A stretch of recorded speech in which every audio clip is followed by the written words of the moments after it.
요한복음 14장 17절 말씀을 바탕으로 그런 말씀을 드렸죠. 우리의 성령님은, 우리에게 오신 성령님은 우리와 함께 하시고 우리 안에 계시기 위해서 오셨다는 거예요.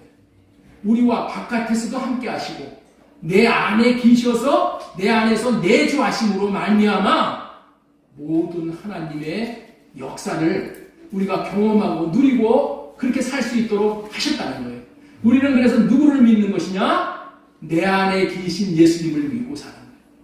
내 안에 계신 예수님의 마음을 보고 그 마음을 누리며 그 마음을 나타내고 사는 삶이라는 거예요. 이 성령님을 따라 사시는 한 주간이 되셨는 줄로 믿습니다. 인간 사회에 있어서 모든 문제는 오해 때문에 온다고 해도 과언이 아닌 거예요. 그래서 오늘은 오해를 하지 말아야 라는 제목으로 하나님의 말씀을 배연해 드리도록 하겠습니다. 제가 어렸을 때 시골에서 자랄 때에 동네 사람들이 지구진 장난들을 많이 했던 것이 기억이 나요. 어린애가 집에서 아버지에게 또는 엄마에게 혼이 나서 이제 바깥에 쫓겨나와서 침울해하고 있을 때에 그런 경우가 종종 있었는데 그때에 동네 어른들이 지구진 말을 하는 거예요. 야, 너 집에서 혼났나 보구나. 너에게 비밀 얘기 하나 해줄게. 들어볼래? 너희 부모가 너를 낳은 부모가 아니야. 너 있잖아. 다리 밑에서 주워다 키운 아이야. 그래서 너희 부모님들이 너를 그렇게 대하는 거야. 만일 너를 낳아준 부모님이라면 너를 그렇게 혼내주고 때리고 그렇게 하겠어? 그럴 리가 없지. 너 주워다가 키운 자식이기 때문에 그런 거야. 알았지? 그러면은 그런 말을 들은 아이들이 생각에 혼동이 오는 거예요. 아니, 우리 아빠 엄마가 진짜가 아니고 가짜였어? 의구심이 들게 된다는 말이에요. 그런데 지금 생각해보면은 그런 말을 듣고 회복이 빠른 아이와 늦은 아이가 구별이 되는 거예요. 평소에 부모님의 사랑을 많이 받은 아이는 회복이 빨라요. 왜냐하면은 자기 부모가 자기를 사랑하는 부모라는 것을 알기 때문에 동네 어른들이 장난으로 그랬다는 것을 곧 알게 되어요. 그래서 오해가 풀어지는 거예요. 그런데 그런 말을 듣고 진짜로 받아들여 자기 생각이 되어버리는 애들이 종종 있어요.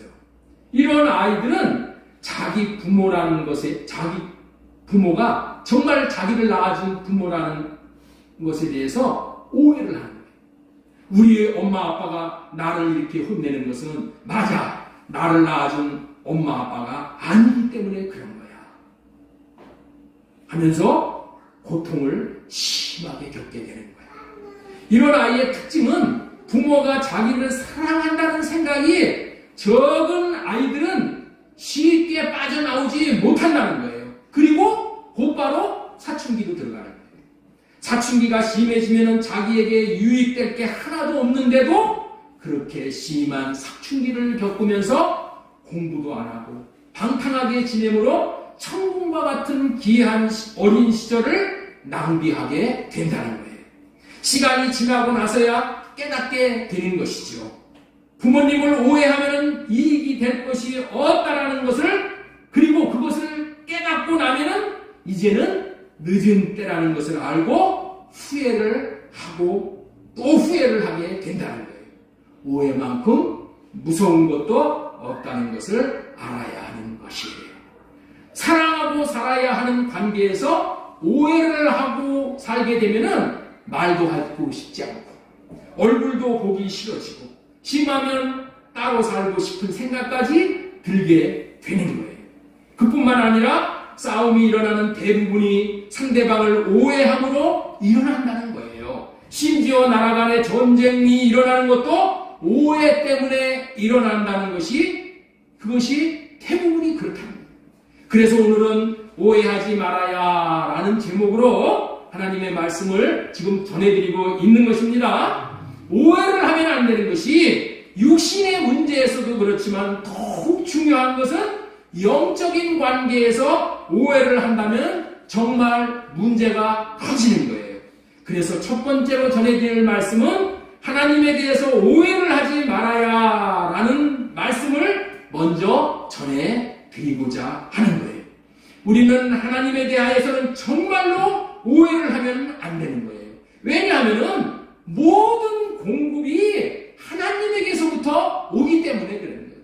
땅에 존재하는 모든 만물은 하늘 공장에서 공급을 받지 않고는 살아갈 수가 없는 존재예요.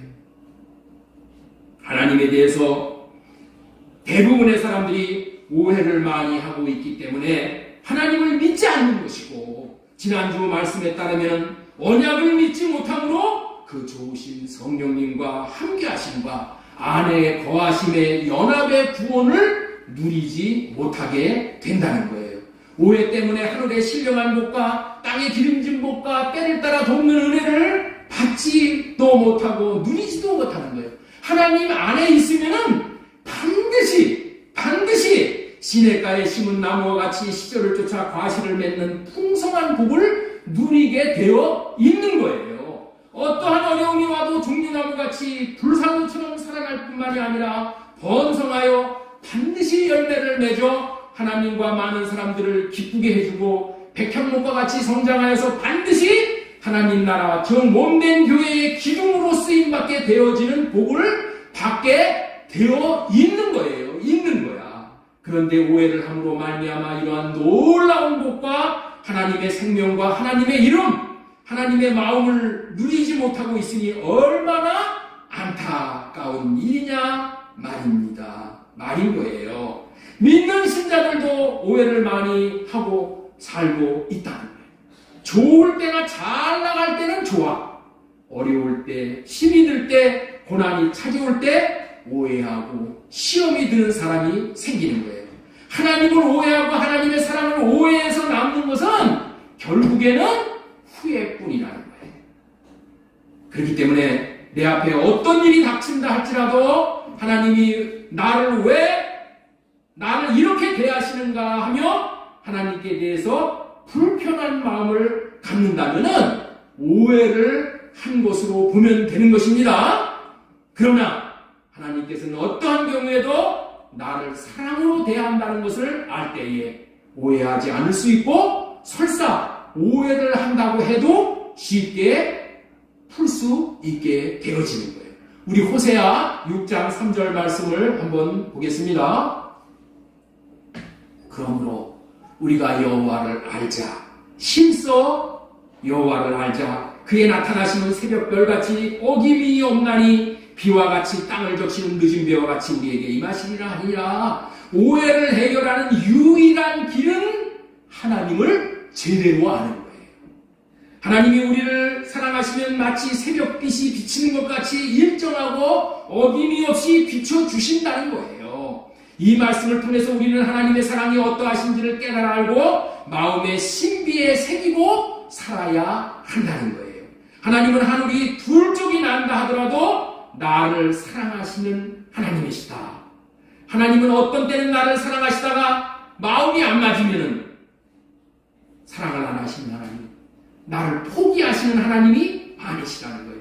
세상 말로 표현을 한다면은 변덕스러운 하나님이 아니시다는 거예요. 맞습니다.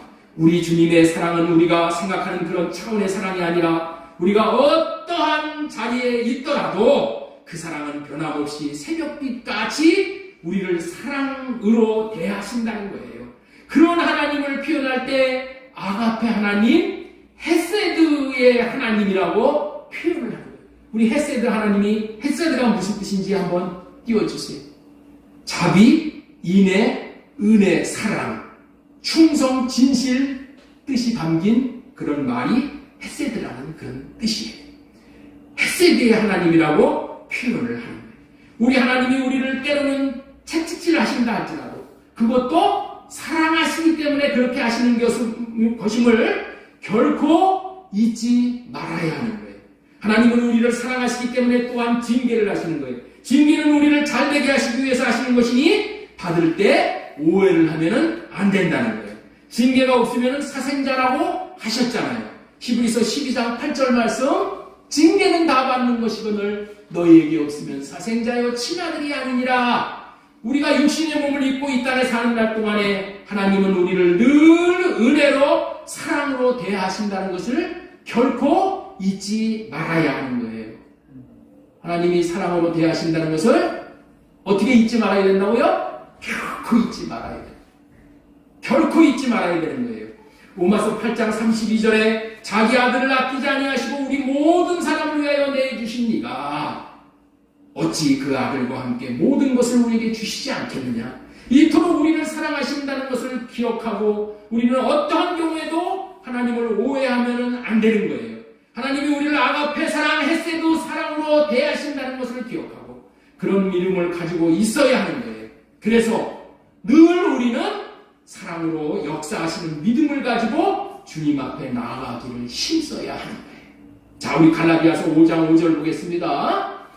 6절, 그리스도 예수 안에서는 할례나 무할례가 나 소력이 없을 때 사랑으로 역사하는 믿음뿐이니라. 주님은 우리가 하나님 앞에 나아갈 때마다 사랑으로 역사해 주신다는 믿음을 가지고 사는 사람을 원하시는 거예요. 그런 사람을 하나님께서 기뻐하시는 거예요. 사랑으로 역사하신다는 것을 알았으면은 하나님께서는 저와 여러분들은 언제나 사랑의 마음으로 긍휼히 여기시고 용서하시고 용납하시고 받아주시고 회복시켜주시고 온전케 하시는 분이라는 것을 가지고 은혜의 보좌 앞에 담대히 나가야 되는 거예요. 우리는 종종 이렇게 말하는 경우가 있어요. 하나님 앞에 부끄러운 삶을 계속 살아가다가 보면은 별기도 낯짝이 있지. 하나님 앞에 나가는 것도 염치가 없어서 못 나가겠다고 여기는 그런 경우가 있잖아요.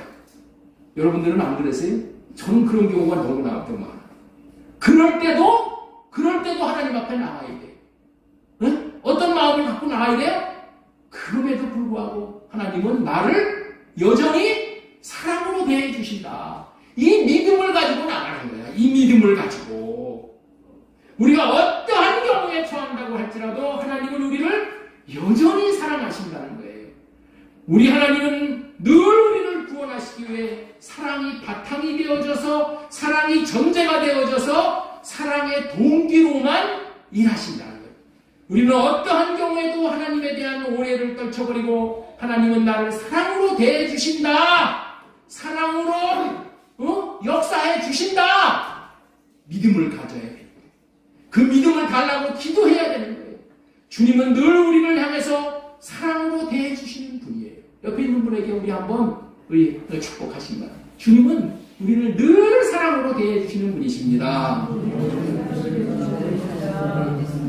그래서 우리는 그 하나님을 좋으신 하나님이라고 부르고 노래하는 거예요. 사랑으로 역사하는 믿음을 가진 사람은 오해할 수 없고 어떠한 경우에도 사랑으로 역사해 주심을 믿기 때문에 마침내 하나님의 사랑이 어떠하신지를 더욱더 깊이 경험하게 되어지는 거예요. 지금 여러분들이 어려운 가운데 처해 있습니까?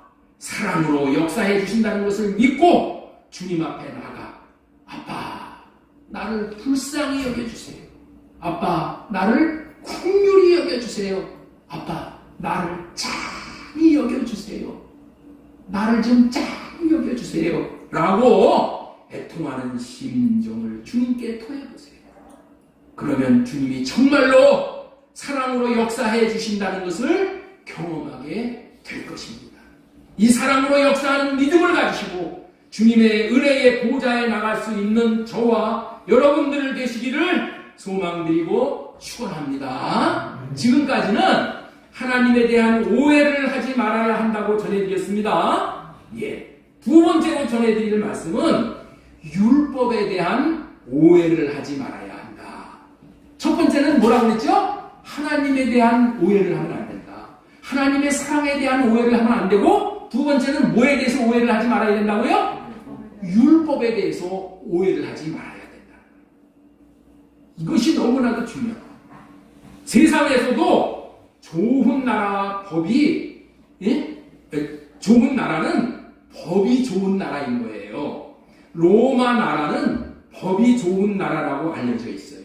그래서 법을 공부하는 사람들은 지금도 로마 법을 연구한다고 해요.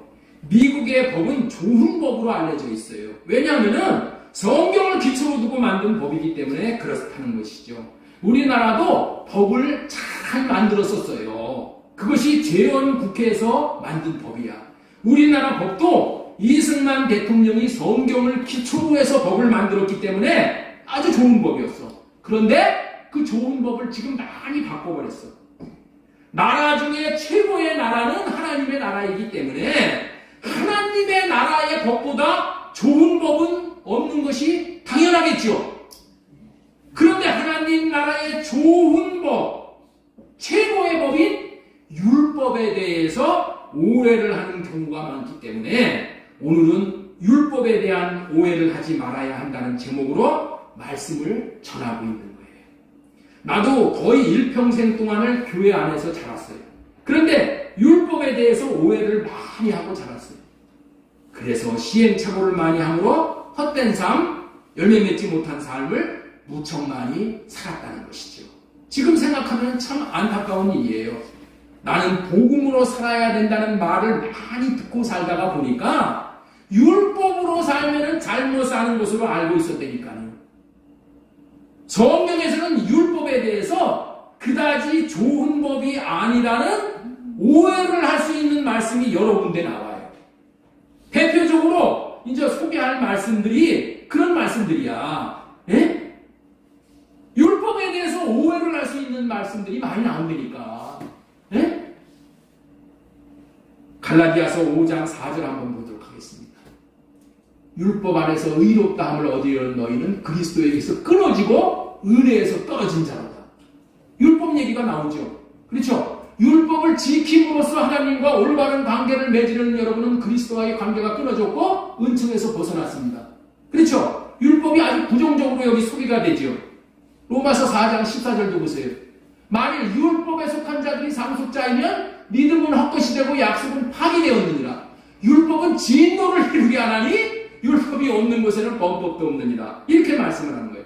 자, 갈라디아서 3장 10절 말씀도 한번 보겠습니다. 무릇 율법의 행위에 속한 자들은 저주 아래 있나니 이렇게 말씀을 해. 예? 그러면서 그 아래절 11절에 보면 또 하나님 앞에서 아무도 율법으로 말미암아 의롭게 되지 못할 것이 분명하니. 이런 식으로 율법을 이야기하고 있으니 오해를 안 하겠어요? 여러분 성경을 잘 보면은 이렇게 오해할 수 있는 소지가 있다니까. 첫 언약인 율법을 이렇게 이야기하고 있으니 율법에 대해서 좋은 법이라는 생각과 마음이 들 수가 없는 것은 어떻게 보면은 당연한 귀결이라는 거야. 그래서 오해를 한다는 거야. 그 장본인이 저야죠. 그런데 한술 더 떠서 히브리서 8장 7절을 보면은 정란하게 율법에 대해서 말씀을 하고 계셔요. 뭐라고 말씀을 하냐? 저 첫 언약이 무흠하였더라면은 이렇게 말씀을 하는 거야. 무흠하였더라면 첫 번째 언약인 모세율법이 무흠하였더라면 흠이 없었다면은 다른 법을 줄 필요가 없다 이런 얘기를 하는 거야. 그러니까 다시 말씀드려서 뭐예요? 첫 번째 율법이 흠이 있다 이런 말이죠. 그렇죠? 첫 번째 언약인 모세율법이 흠이 있다. 나쁜 법으로 오해를 할 수 있는 표현이 여기 나온다는 거야. 그리고 내 주위에 있는 사람들도 대부분이 율법에 대해서 나와 같은 생각을 가지고 오해를 하고 있는 거예요. 그래서 여기서 여러분들에게도 율법에 대해서 정리를 좀 해드리는 것이 필요하다고 그런 마음을 주셨어. 그래서 이 말씀을 드리는 거예요.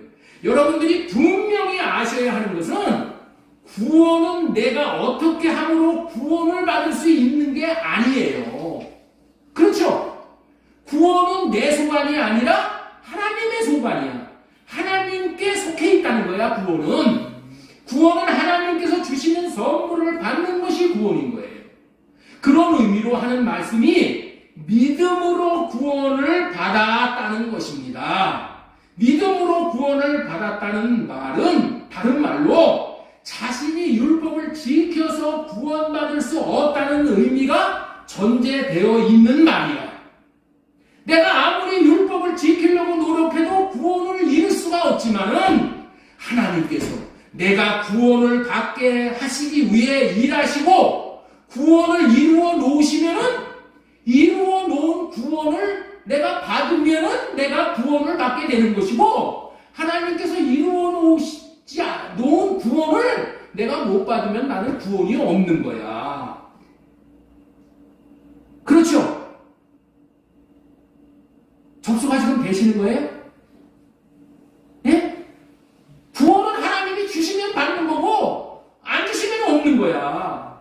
응? 하나님이 내가 구원을 위해 이루어 놓으시는 것을 받는 방법이 그것이 뭐라고요? 그것이 믿음이라는 거예요.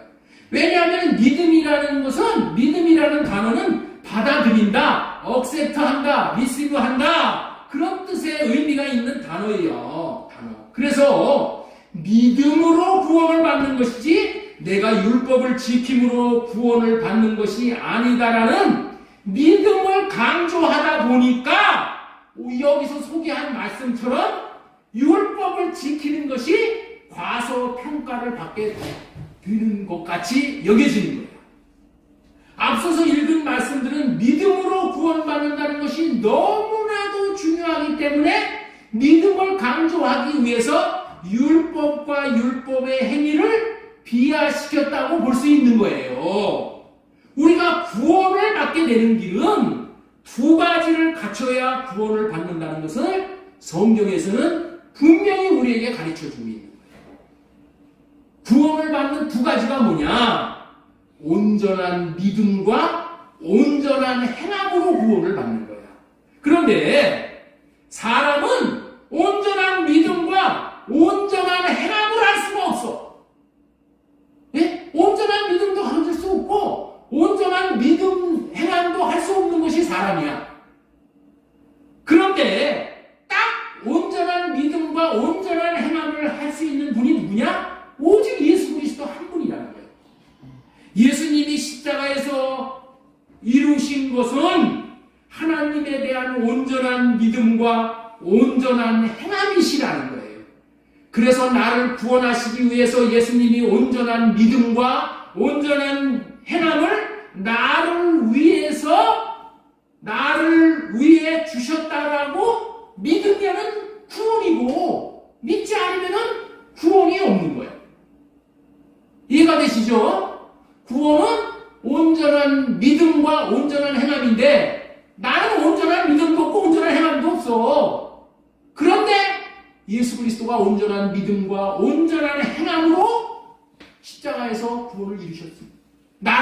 나에게 주시기 위해서 온전한 믿음도 없고 온전한 행함도 없는 나에게 예수 그리스도로 말미암는 그런 은혜를 주시기 위해서 그렇게 했다는 거야. 그런데 그걸 어떻게 받는다? 믿음으로 받는다는 거야. 온전한 믿음과 온전한 행함을 예수 그리스도께서 주시기 위해서 그렇게 죽으셨다는 것을 믿음으로 받는다는 거야. 그래서 믿음을 강조하기 위해서 이런 얘기들이 나오는 거야. 이런 얘기. 율법이 아니라 율법을 지키는 것이 아니라 온전한 믿음으로 구원을 받는 것이다. 율법이 아니다가 아니라 율법을 지켜서가 아니라 이런 말은 율법이 시원찮다. 율법이 잘못됐다. 그런 의미가 아니라 율법을 내가 지키려고 하니 못 지킴으로 율법으로 구원을 받지 못하게 되니 율법이 흠이 있다 라고 말씀을 하는 것이라는 거예요. 지금 이해가 되셔요? 자, 절대로 율법이 흠이 있다고 한 이 말을 오해하면 안 되는 거야. 네? 율법이 흠이 있다라고 하는 이 말을 오해하면 안 되는 거야. 율법이 흠이 있는 것이 아니라 율법을 지키려고 하는 사람이 흠이 있어 순종할 수가 없게 되니 완전한 좋은 법인 율법을 흠이 있는 법이라고 부르게 되었다는 거예요. 그렇다면은 율법이 흠이 있는 법이라고 말씀을 하시고 계시는데 이 의미가 무엇인지를 좀 더 자세히 배우도록 하겠습니다. 그래서 첫 번째로 전해드리고자 하는 말씀은 율법을 지키는 제사장으로 의미 있는 제사장을 세웠기 때문에 율법이 의미 있는 법이 됐다는 얘기예요. 자, 히브리서 7장 28절 보겠습니다. 히브리서 7장. 율법은 약점을 가진 사람들을 제사장으로 세웠거니와 율법 후에 맹세하신 맹세의 말씀은 이게 두 번째 언약이야. 새 언약. 영원히 온전하게 되신 아들을 세우셨느니라. 율법에 대해서 오해를 하면은 안 된다는 것을 지금 말씀드리고 있는 겁니다. 네, 좀 어려운 얘기지만은 잘 들으시고 오늘 분량도 많고 내용도 굉장히 어려운 내용을 이렇게 많이 전하는 거는 이걸로 끝나는 게 아니라 여러분들이 이제 유튜브에 들어가셔서 오늘 설교한 것을 계속 반복적으로 들어야 되는 거예요. 한 번 끝나는 게 아니에요. 그래서 이 말씀을 과감하게 전하는 겁니다. 네. 율법에 대해서 오해를 하면 안 된다는 것을 지금 말씀드리는 거예요. 핵심을 잡아야 돼. 모세율법 첫 언약이 의미 있다는 것은 율법이 문제가 있는 법이라는 뜻이 아니라 율법을 지키고자 하는 제사장이 문제가 있어 의미 있다라는 의미의 말씀이라는 거예요. 여기서 제사장은 율법을 지키는 사람, 율법을 대신 지켜주는 사람을 말하는 거예요. 첫 번째 율법인 모세율법은 율법을 지키려는 제사장으로 인간 제사장을 세웠다는 거예요. 인간 제사장. 그런데 인간은 뭐예요? 흠이 있어 율법을 지킬 수 없다는 거예요. 흠이 있는 인간 제사장이 율법을 지키려고 하니 율법을 지킬 수 없게 되니 율법이 존재하는 의미가 없어지게 되어 흠 있는 율법이라고 표현을 하는 겁니다. 그런데 둘째 율법인 새 언약은 흠이 있는 인간 제사장을 세워서 율법을 지키려고 하는 게 아니고 흠이 없는 제사장이 예수 그리스도를 제사장으로 세운 법이기 때문에 율법을 지킬 수가 있게 되어져 좋은 법이라고 부르는 거예요. 자, 히브리서 7장 28절 다시 보겠습니다. 율법은 약점을 가진 사람을 제사장으로 세웠거니와 율법 후에 하신 맹세의 말씀은 영원히 온전하게 하신 아들을 세우셨느니라. 히브리서 7장 26절 이러한 대제사장은 우리에게 합당하니 거룩하고 악이 없고 더러움이 없고 죄인에게서 떠나 하늘보다 높이 계십니다. 이제 오해가 풀렸을 줄로 믿습니다. 율법이 의미 있고 문제가 있는 법이 아니라 제사장을 인간 제사장으로 세운 것이 문제가 있는 율법이 되었다는 거예요. 정리합니다. 모세 율법은 어떻게 지켜보라고 하는 율법이라고요? 인간이 지켜보라. 인간의 힘으로 지켜보라는 율법이야. 다시 말해서 첫 언약인 모세 율법은 사람의 도움을 받아서 지켜보라는 법이야. 사람의 도움을 받아서 지킬 수가 있다 없다? 없다. 그러면은 인간이 너 스스로 지켜봐라. 너 스스로 지킬 수 있다 없다? 없다. 나는 이제까지 착각을 많이 했어요. 그렇게 살았어. 사람 도움받고 의지하고 많이 살았다는 거예요. 부질없고 허송세월 낭비한 거예요. 여러분들은 율법에 대한 이해를 잘 하셨지요. 율법 자체가 나쁜 것이 아니라 인간인 내가 자신의 의지와 노력으로 지키려고 하는 것이 문제라는 거예요. 이것이 문제야. 오해를 하면 안 되는 거야. 그러나 하나님이 두 번째로 세운 율법인 새 언약은 인간 제사장이 지키는 것이 아니라 인간은 내가 지키는 것이 아니라 내가 제사장이 되어서 내가 지키는 것이 아니라 하나님이신 그리스도가 내 안에 계시어 주심으로 지킬 수 있는 법이기 때문에 완전한 법이고 좋은 법이라고 부르는 거예요. 히브리서 8장 6절 다시 보겠습니다. 그러나 이제 그는 더 좋은 더 아름다운 직분을 얻으셨으니 그는 더 좋은 약속으로 세우신 더 좋은 언약의 중보자십니다. 더 좋은 언약이 뭐야? 이게 새 언약이야. 두 번째 언약이야. 더 아름다운 직분이 뭐라고요? 띄워주세요. 더 아름다운 직분 제사장. 더 아름다운 직분의 제사장. 더 좋은 언약의 중보자가 뭐예요? 새 언약의 제사장. 율법이 의미 있는 법이라는 말씀의 의미를 지금 말씀하고 있는 겁니다. 두 번째 언약인 새 언약이 좋은 언약이 된 것은 법은 첫째 법이나 둘째 법이나 같은 법이야. 하나님 사랑, 이웃 사랑하라는 법은 같으나 새 언약은 예수 그리스도를 제사장으로 세웠기 때문에 무흠한 법, 좋은 법이 된 것이라는 말씀이에요. 잘 들어보세요. 잘 들어보세요. 율법이 아무리 사람을 거룩하게 해주는 좋은 법이라고 해도 사람이 그 법을 지킬 수가 없으면 어떻게 돼? 그 율법은 사람을 다 죄인으로 만드는 법이야. 다 죄인으로 만드는 법인데 그 법을 좋은 법이라고 부를 수 있겠어요? 당연히 좋은 법이라고 할 수 없는 것이지. 그래서 의미 있는 법이라고 부르는 거예요. 이해가 되시죠? 예? 다시 보겠습니다. 율법이 아무리 사람을 거룩하게 해주는 좋은 법이라고 해도 사람이 그 법을 지킬 수가 없으면은 모든 사람을 다 죄인으로 만들어버리는 거예요.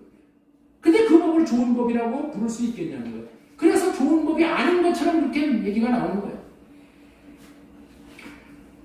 당연히 좋은 법이라고 할 수 없다. 의미 있는 법이라고 하는 거예요. 율법은 의미 있는 법이라고 하는 이유는 첫 번째, 율법을 지키는 제사장으로 의미 있는 제사장을 세웠기 때문이라고 말씀을 전해드렸습니다. 두 번째, 율법이 의미 있는 법이라고 표현한 것은 율법을 돌에다가 새겨주었기 때문이다. 돌에다가. 첫 번째로 주신 율법인 모세율법은 하나님이 어디다가 주셨어요? 돌에다가 새겨주신 법이라는 거예요. 돌에. 율법을 인간이 돌에 새긴 율법을 인간이 보고 지키려고 한다고 지킬 수 있는 법이 아니야. 법을 써줘가지고 법을 뭐 공부하고 암송하고 적용하고 뭐 훈련한다고 이 법을 지킬 수 있는 법이 아니라니까. 이 법이 그런 법이요. 아무나 지킬 수 있는 법이 아니에요. 또 먹으로, 붓으로, 종이에다가 여기다가 이게 써준다고 해서 이 써준 거 내가 읽는다고 해서 이게 지켜지는 게 아니라니까. 여러분들 이거를 알아야 돼. 응? 그러나 새 언약의 법을 어디다가 써줬어요? 사람의 마음에 신비에다가 법을 새겨주었어. 두 번째 언약. 마음의 신비에다가 법을 새겨주어서 이 법이 이게 새겨지면서 이 법을 여기다 주면서 이 법에서 새겨줬다는 얘기인 거야. 하나님의 마음을 주셨다는 거야. 사랑할 수 있는 마음, 법을 지킬 수 있는 마음, 이 마음까지 주셔서 그 주신 마음으로 법을 지키고자 하면은 법이 지켜진다는 거예요. 내가 지키는 게 아니라 내 안에 계신 법이, 내 안에 계신 예수 그리스도가, 내 안에 계신 예수님의 마음이 지킬 수 있는 그 마음을 주심으로 인해서 내가 율법이 지켜진 게 된다는 거예요. 그것이 히브리서 10장 15절의 말씀입니다. 자, 또한 성경이 우리에게 증언하시되 주께서 이르시되 그날 후로는 그들과 맺은 언약이 이것이라 하시고 내 법을 그들의 마음에 두고 그들의 생각에 기록하리라 하신 후에 이렇게 기록해 주시니까 어떤 일이 벌어지냐? 그들의 죄와 그들의 불법을 내가 다시 기억하지 아니하리라. 왜? 이 법으로 말미암아, 이 마음으로 말미암아 예수님의 마음으로 사니 죄를 질 이유가 없어. 제사 드릴 일이 없어진다는 거예요. 첫 번째의 언약은 돌에다가 새겨놓은 것을 보고 종이에다가 써놓은 의문을 보고는 인간 스스로 지킬 수가 없는 거예요. 그러나 둘째 율법인 새 언약은 마음에다 새겨주신 법으로 마음에 하나님께서 하나님의 법을 지킬 수 있는 마음을 주시기 때문에 지킬 수가 있게 되어진다는 거예요. 내 법을 그들의 마음에 둔다는 말이 그런 의미의 말씀인 거예요. 더 분명하게 말씀을 한다면은 율법은 인간이 지키려면 지킬 수가 없지만은 마음 안에 계신 예수 그리스도를 모시고 더 좋은 언약의 제사장인 예수님이 주시는 마음을 받아서 그 마음으로 지키면은 율법을 지킬 수 있게 되어진다는 거예요.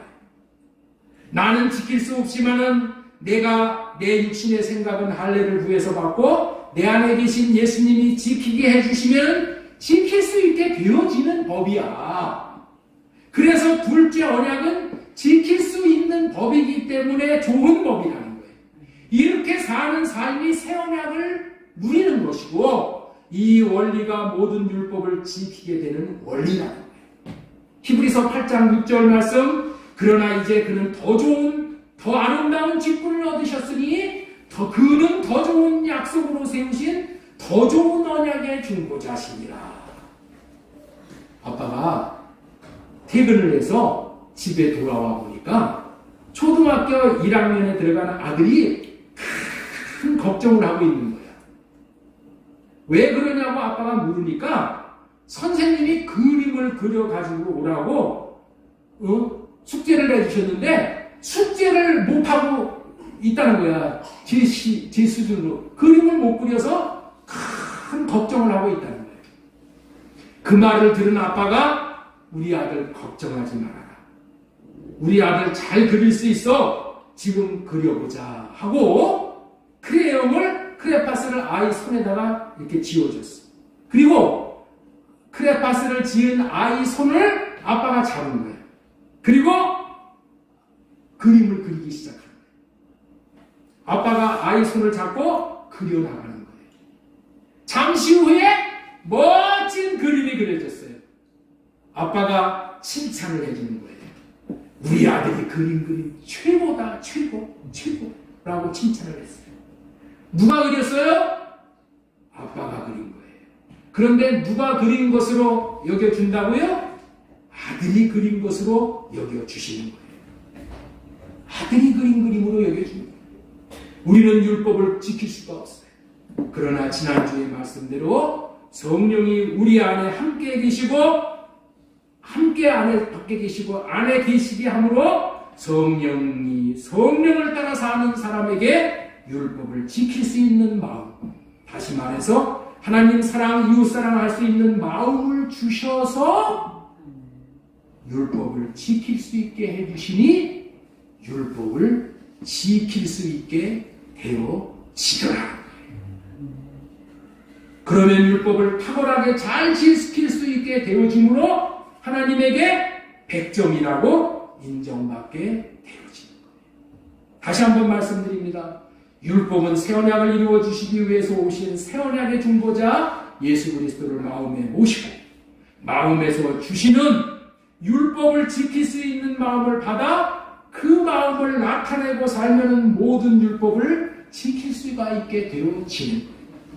그렇게 지킬 수 있게 해주시기 위해서 예수님이 새 언약을 이루어 주시는 새 언약의 제사장, 새 언약의 중보자로 우리 마음 안에 법으로 오셨다. 이름으로 오신 거예요. 마음을 주러 오신 거예요. 그렇게 해주시겠다는 말씀이 오늘 본문의 말씀이에요. 자, 우리 본문만 한번 보겠습니다. 마태복음 5장 17절. 내가 율법이나 선지자를 폐하러 온 줄로 생각하지 말라. 폐하러 온 것이 아니요 완전하게 하려 함이라. 예수님이 왜 오셨는지를 분명하게 말씀하고 계시는 말씀이죠. 이 말씀에서 예수님이 이 땅에 오신 것은 율법을 폐하러 온 것이 아니라 완전하게 지키려, 완전케 하러 오셨다는 말씀의 의미를 잘 알아야 됩니다. 율법은 구약 성경에 나와 있는 말씀이 율법이에요. 모세의 율법과 선지자의 글을 합쳐서 율법이라고 보면 되는 거예요. 성경에 나와 있는 율법을 폐하러 온 것이 아니라 완전케 하러 오셨다고 하시면서 자신들이 이 땅에 오심으로 율법의 1.1회까지도 다 이루어지게 하신다는 거예요. 예. 자, 보세요. 나라의 법은 예외 없는 법은 없다고 하면서 예외 조항을 항상 두게 되어 있어. 그렇죠? 예를 들면은 대한민국 남자들은 다 군대에 의무적으로 나아가야 된다고 법에다가 딱 그렇게 못 박아놨죠? 그런데 건강이 안 좋다든지 몸이 불구자라든지 또한 나라에 큰 공로가 있다든지 이 모양 저 모양의 예외 조항이 있기 때문에 군대에 안 나가는 사람들이 있잖아요. 그리고 이런 법을 교모히 이용해서 군대에 안 나가는 사람들이 또한 있다는 거야. 법은 군대에 의무적으로 나가야 된다고 되어 있는데 군대에 안 나가도 예외 조항을 두어서 엉뚱한 불량자들이 안 나갈 수 있는 길도 열어두는 것이 이 법의 맹점이야. 옛날에는 빽이 있고 힘이 있는 사람들은 군대에 안 나가는 사람들이 종종 있었어요.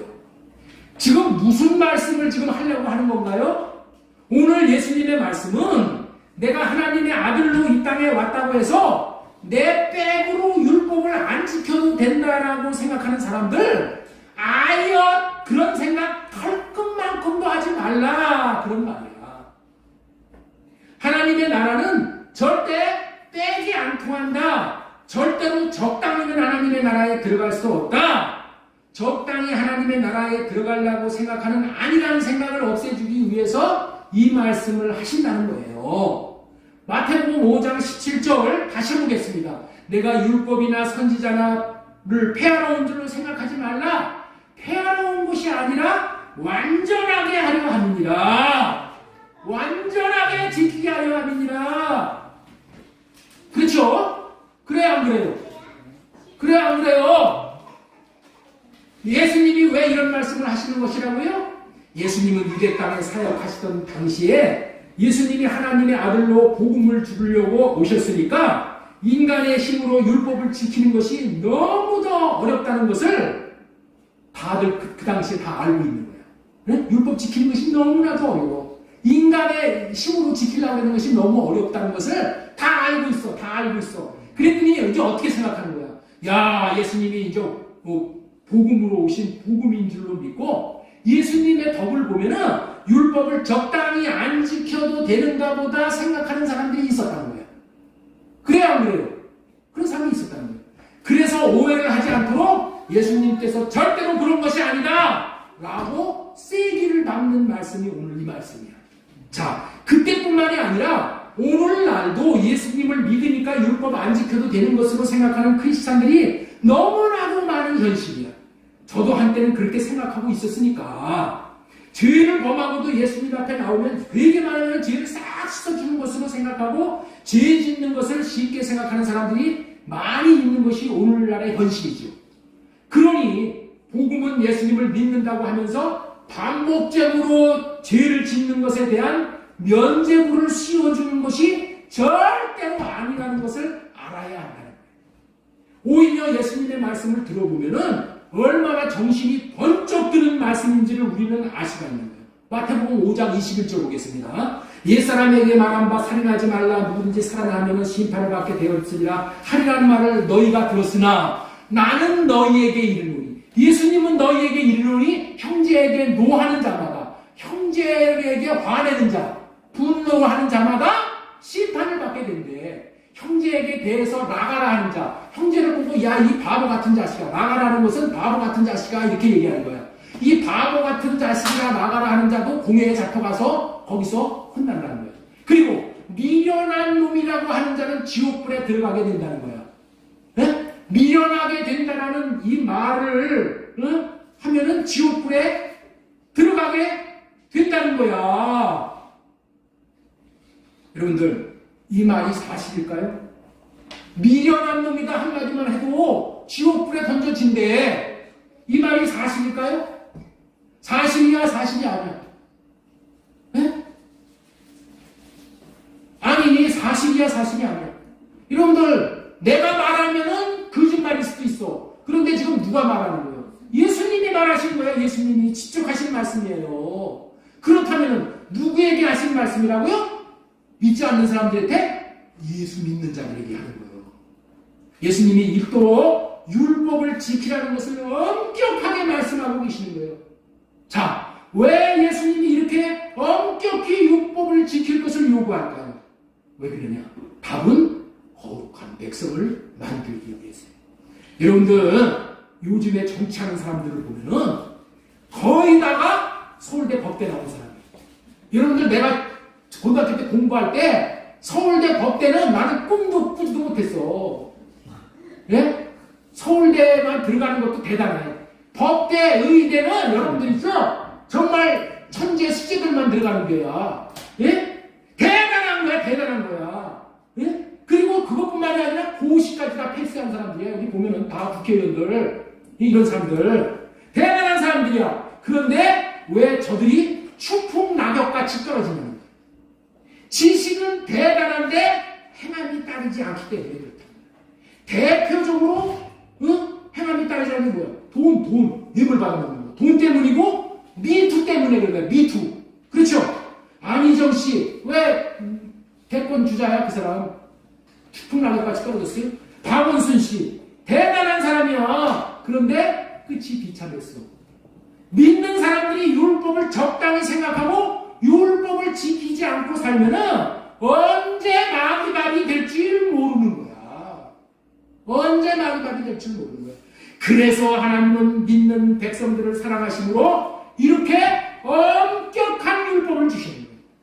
그리고 예수님의 신부다운 세마포 옷을 입혀주려고 그래서 신부다운 신부 만들고 이렇게 율법을 완벽하게 지키라고 하시는 것이 주님의 마음인 거예요. 자, 그러니 결론은 여러분들 예수님을 믿는다고 적당히 율법을 안 지켜도 된다고 예수님 빼게 안 지켜도 된다고 생각하면 크고 다친다는 것을 마음 깊이 새기고 살았으면 좋겠다는 거예요. 자, 그렇다면 저와 여러분들은 이런 율법을 지킬 수 있냐는 거예요. 저와 여러분들이 이런 율법을 지킬 수 있는 거예요. 구약시대 유대인들은 하나님의 율법을 지키려고 보통 열심히 산 것이 아니에요. 특심을 가지고 율법을 지켜보려고 했다는 거예요. 그들 중에 대표적인 사람들이 서기관이고 바리새인이에요. 우리는 한마디로 율법을 지키는 데 있어서 이들의 발꿈치도 못 쫓아가는 거예요. 그들은 돌에 새긴 율법, 종이에다 써놓은 율법을 자기가 그렇게 지키려고 열심히 율법을 지켰는데 못 지켰다는 것을 우리는 어떻게 알 수 있느냐? 예수님이 그들을 독사의 자식들이라고 평가하신 것을 통해서 율법을 인간 스스로는 지킬 수 없다는 증거로 알면 되는 거예요. 우리도 마찬가지예요. 율법을 내가 지키는 것은 절대 할 수 없는 거예요. 왜냐하면 성경이 못 지킨다고 말하고 있는 거예요. 율법은 죄를 깨닫게 해주시기 위해서 주신 법이라고 하셨다는 것은 하나님이 절대로 못 지킨다라고 선언하신 거예요. 하나님이 못 지킨다고 하면은 못 지키는 것이죠. 하나님이 못한다고 하는데 아닙니다. 할 수 있습니다. 라고는 못하는 것이겠죠? 그래 안 그래요? 하나님은 못한다고 하는데 나는 할 수 있습니다. 그러면 그 사람은 하나님보다 더 큰 사람이에요. 하나님보다 대단한 사람이에요. 그런데 예수님은 뭐라고 말씀을 하셔요? 그런데 할 수 있다라고 소망의 말씀을 지금 우리에게 주시는 거예요. 그게 말태복음 5장 17절이야. 자, 보세요. 내가 율법이나 선지자를 폐하러 온 줄로 생각하지 말라. 폐하러 온 것이 아니오 완전하게 하려 합니다. 이 말은 예수님만 완전히 지킨다 그런 말이 아니야. 예수님만 완전히 지킨다 그런 말이 아니라 새 언약의 중보자로 오신 예수 그리스도를 믿는 자들도 그렇게 지킬 수 있게 해주시겠다라는 말씀이에요. 자, 요한일서 2장 6절 말씀 보겠습니다. 같이 읽겠습니다. 시작!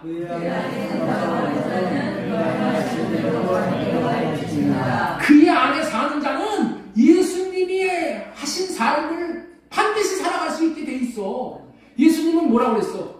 너희들은 나보다 더 큰 일을 행할 것이다. 네? 내가 더 큰 일을 행하는 것이 아니라 예수님 안에 있기 때문에, 예수님이 주시는 마음으로 살기 때문에, 예수님으로 말미암아 살기 때문에, 나는 죽고 예수님으로 살기 때문에, 네? 나는 부인하고 나는 십자가에 나 자신을 못 받고 내 육신의 생각은 할례받고 예수 그리스도로 살기 때문에 살 수 있다는 거예요. 이렇게. 새 언약의 중보자로 오신 예수님은 율법을 지키는 것을 완전히 지킬 수 있게 해주시기 위해서 오셨다는 것을 믿어야 되는 거예요. 예수님이 오신 것은 율법을 못 지키는 것을 적당히 눈 감아주기 위해서 오신 것이 아니고 예수님을 믿는 자들을 율법을 다 지킨 것으로 여겨주시려고 오신 것이 아니고 실제로 율법을 지킬 수 있게 해주시기 위해서, 그래서 서기관과 바리새인들보다도 더 잘 지키게 해주어서 서기관과 바리새인의 의보다도 뛰어난 의를 주시기 위해서 완전하게 하나님의 기준에 맞게 100점을 맞을 수 있게 해주시기 위해서 오셨다는 거예요. 율법을 폐해주러 오신 것이 아니라 율법 지키는 것을 100점 맞게 해주시기 위해서 오신 분이라는 것을 우리는 확실히 믿어야 되는 거예요. 믿어야 되는 거예요. 이거를 알아야 되는 거예요.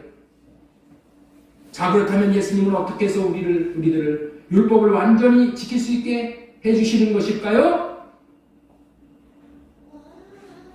반복되는 말씀이지만 먼저 율법이 어떤 법인가를 알아야 해요.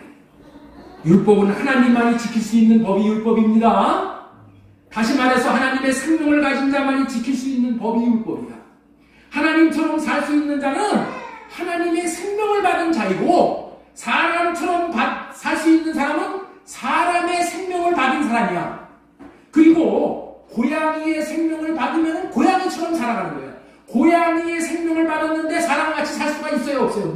없어. 개 생명을 받으면 개같이 살 수밖에 없는 거예요. 율법의 말씀을 다 지킬 수 있는 것은 하나님의 생명을 받은 자만 지킬 수 있는 거예요. 그래서 하나님의 생명을 우리에게 주시기 위해서 예수님이 새 언약의 중보자로 오신 거예요. 예수님이 율법을 다 지킬 수 있었던 것은 예수님 자신이 율법을 다 지킬 수 있었던 것은 하나님을 마음 안에 모시고, 다시 말해서 하나님을 모셨다는 것은 하나님의 생명을 마음에 모셨다는 것이죠. 하나님이 주시는 마음을 받으니 그 마음은 율법을 지킬 수 있는 마음이기 때문에 그 마음으로 율법을 지키신 것입니다. 마찬가지로 우리도 예수님을 우리 마음 안에 계시게 하시면은 예수님이 우리 마음 안에서 율법을 지킬 수 있는 마음을 주심으로 그 마음을 받아서 율법을 지킬 수 있게 되어짐으로 율법의 1.1회까지도 다 지킬 수 있게 되어지는 거예요. 지금 말씀드린 이 말씀이 이게 뭐냐면은 아까 그림 방식, 아버지가 아들 손잡고 탁월하게 그림 그리게 된 거, 그것을 지금 말씀으로 지금 설명을 하는 거야. 말씀으로 그 논리를 뒷받침하는 거예요. 모든 것은 아무리 대단한 일을 하더라도 하나님의 말씀에 벗어나는 것은 다 공허한 거예요. 아무 의미가 없는 거예요. 지금 말씀이 지금 그런 삶을 지금 뒷받침해줘요. 이 말씀이. 자, 그렇기 때문에, 우리 조금 좀 시간이 가는데 금방 끝납니다. 에스겔서 11장 9절 말씀 한번 보겠습니다. 내가 그들에게 한 마음을 주고 그들의 속에 새 영을 주어 그들의 몸에서 돌 같은 마음을 제거하고 살같처럼 부드러운 마음을 주셔서, 이 말이 지킬 수 있는 말씀을 지킬 수 있는 마음을 주신다는 말이에요. 그러므로 인해서 어떻게 된다? 20절, 내 율례를 따르며 내 규례를 지켜 행하게 하리니. 율례와 규례를 지켜 행하게 한다잖아. 내가 하는 게 아니고. 예? 어떻게 해서요? 마음을 주시는 거예요. 주님이 주신 마음을 받아서 그 마음을 그냥 흘러보내기만 하면은 그냥 율례를 지킬 수 있는 마음이 내 안에 있기 때문에 그 율례가 지켜지는 거예요. 내가 죽기 살기로 율례를 지키려고 힘쓰고 애쓰고 한다고 해서 되는 게 아니고, 생명의 문제는 그런 문제가 아니에요. 자, 에스겔 31장 26절에도 보겠습니다. 새 영을 31장 새 영을 너희 속에 두고 새 마음을 너희에게 주되 너희 육신에서 굳은 마음을 제거하고 부드러운 마음을 줄 것이며 내 영을 너희 속에 두어 너희로 내 율례를 행하게 하리니. 이렇게 되어 있잖아요. 예? 법을 지킬 수 있게 해주신다는 거예요. 자, 신명기 30장 6절 할례 언약에 대해서 보면 네 하나님 여호와께서 네 마음과 네 자손의 마음에 할례를 베푸사 너로 마음을 다하며 뜻을 다하여 네 하나님 여호와를 사랑하게 하사.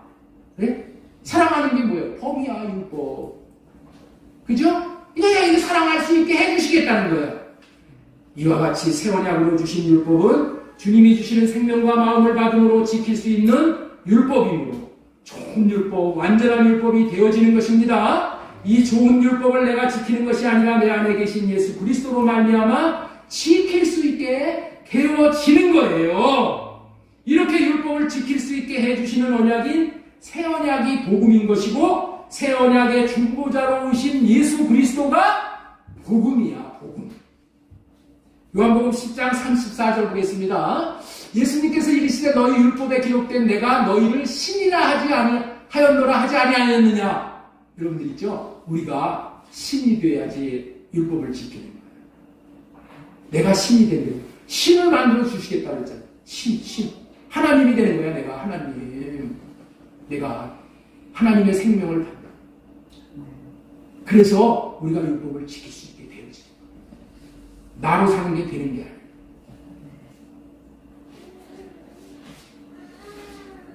예수님이 새 언약의 중보자로 오셔서 우리에게 새 언약이 이루어지면 우리 마음에 성령님이 들어오시어 안에 계시기 때문에 성령과 안에서 연합하게 되므로 하나님의 생명을 받은 자, 신이라 칭하는 자가 된 거예요. 신이 된 자, 다시 말해서 하나님의 생명을 받은 자, 하나님의 이름을 받은 자, 하나님의 마음을 받은 자가 되면 하나님의 마음을 받으면 하나님처럼 율법을 이제는 지켜 행할 수가 있게 되어지는 것이고 율법을 완전히 100점 맞도록 지킬 수 있게 되어지는 거예요. 예수님이 하나님과 연합함으로 하나님의 생명을 받고 하나님의 마음을 받아 율법을 지킬 수가 있었던 것처럼 우리들도 새 언약을 믿고 내 육신으로 하려는 육신의 생각은 할례받고 십자가에 못 박고 예수님이 받으신 하나님의 마음을 받고 받은 그 마음으로 삶으로 우리도 동일하게 율법을 완벽하게 지킬 수 있게 되어지게 되는 거예요. 자, 이제 말씀을 맺습니다. 예수님은 율법을 지키지 못하는 것을 눈감아 주려고 면제시켜 주려고 온 것이 아닙니다. 할례를 시켜주고 새 마음을 주어서 율법을 지킬 수 있게 해주시기 위해서 완전한 사람으로 만들어 주시기 위해서 오셨다는 것이 오늘 말씀을 통해서 분명해지셨는 줄로 믿습니다. 새 언약의 중보자로 오시어 모든 율법을 지키신 예수님처럼 새 언약의 일꾼 되어 율법을 모두 지킴으로 생명의 열매를 맺음으로 하나님의 칭찬과 상급받는 우리 모두가 되어질 수 있기를 소망드리고 예수님의 이름으로 축원합니다.